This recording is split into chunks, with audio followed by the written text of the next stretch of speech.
আসসালামু আলাইকুম, কেমন আছেন সবাই? আজ চলে আসলাম এক ছোট বোনের অনুরোধে দুধ ইলিশ রেসিপি নিয়ে। ইলিশ মাছের সাথে আমি দিব পেঁয়াজ কুচি, স্বাদ মতো লবণ, সামান্য আদা বাটা ও সয়াবিন তেল। এগুলো দিয়ে সুন্দর করে মেখে নিয়ে সামান্য পরিমাণে পানি দিয়ে সুন্দর করে মেখে তারপরে জাল করতে দিব। এখন আমি 150 গ্রাম দুধের মধ্যে 2.5 চামচ গুঁড়া দুধ নিয়ে মিশিয়ে রাখবো। 5 মিনিট জাল করে এর মধ্যে 4 পিস কাঁচামরিচ হালকা চিড়ে দিয়ে দিব। তারপর গুলিয়ে রাখা দুধ দিয়ে নেড়েচেড়ে ঢাকা দিয়ে দিব।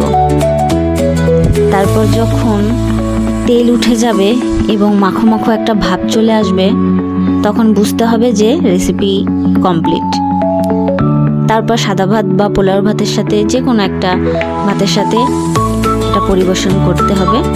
খেতে কিন্তু খুবই মজা লাগবে। ধন্যবাদ সবাইকে ভিডিওটি দেখার জন্য। আল্লাহ হাফেজ।